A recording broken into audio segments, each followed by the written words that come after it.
Have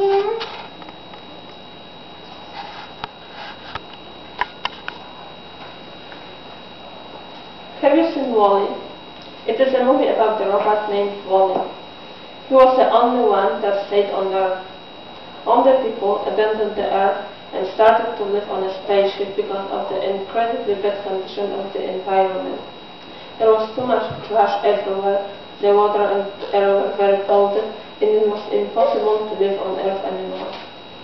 However, they did not do anything to stop it. They just left.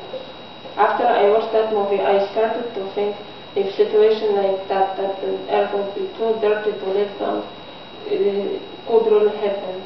If it could, is there anything we can do to change it?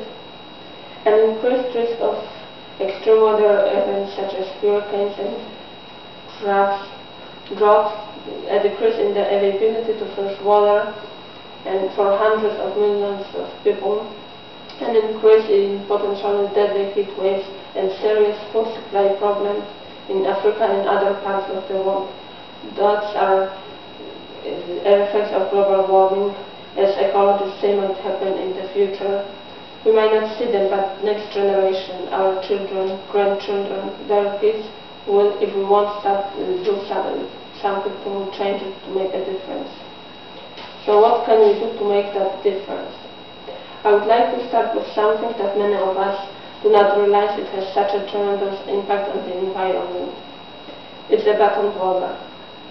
According to Charles Fishman's article Message in a Bottle, in 2006 North Americans spent $15 billion on bottled water. 9 of 10 bottles are thrown away, filling our landfills and blowing into our waterways. We may think that bottled water is healthier for us. However, 24% of bottled water is tap water, purified and repackaged by Coke and Pepsi. The conclusion from this information is simple. When you're buying a bottled water, wasting money and hurting the planet go hand in hand. By shifting away from bottled water, we may reduce greenhouse gas emission, the energy required to produce plastic, and the volume of waste trucked to the landfill. How can we do that? We can just buy reusable water bottle and fill them with tap water. If you're concerned about water quality, you can very easily and cheaply purify it with water filters. There is one decision we make in our everyday life that has the biggest impact on the environment. It's about how we drive and what we drive. According to the Federal Highway Administration, there are 241 million cars and trucks on the road in the United States. That's 30% of the world's automobiles. 8.2 barrels of oil, billion barrels of oil per day are used to power them. That's almost as much as Saudi Arabia produces every day, and it accounts for 11% of world's daily consumption.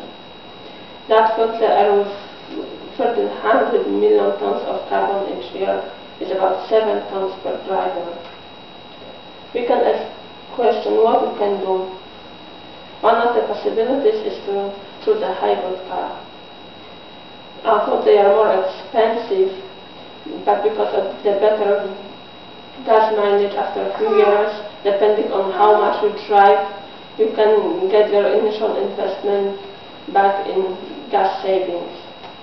For example, when you drive 25 miles a year, a hybrid that gets 45 miles per gallon will use 556 gallons of gas. A regular car that gets 30 miles per gallon will use 833 gallons of gas. That means that the hybrid vehicle will use 277 gallons of gas less. Assuming that an average price of gas is $2 per gallon, you could save annually $554.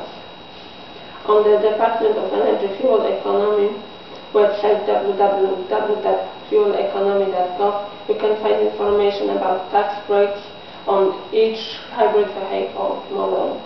It's another great saving when you're choosing a hybrid car. So maybe next time when you plan to buy a new car, you could consider to choose a hybrid one that can help you save not only money, but most importantly the environment. Next very important decision is about how we drive. 91% of Americans commute to their work in their cars alone, in average 30 miles per round trip.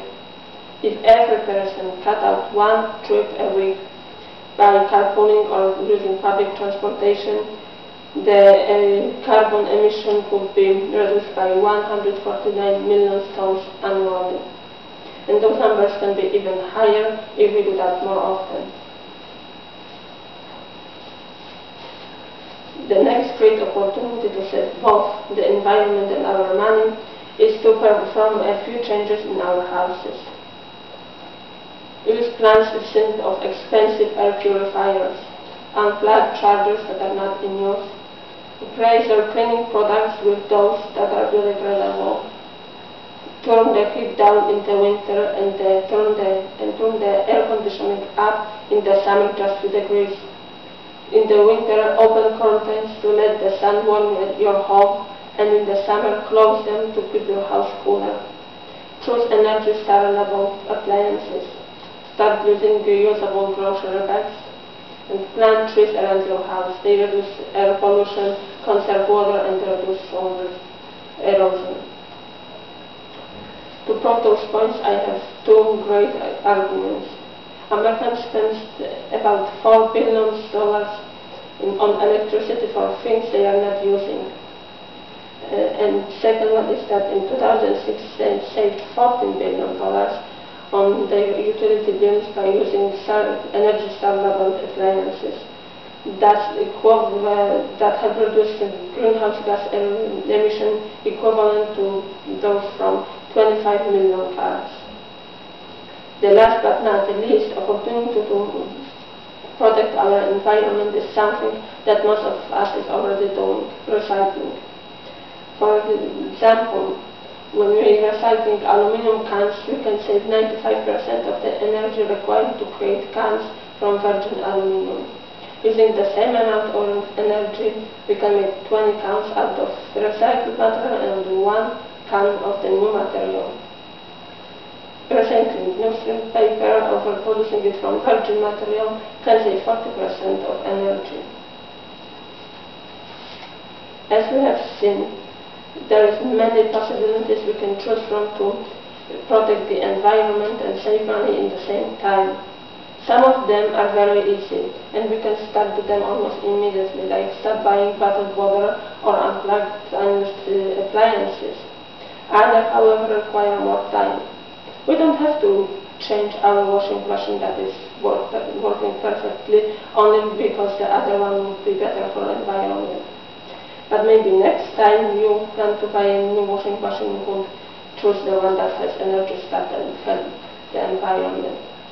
Laurent did something that I think everybody should remember.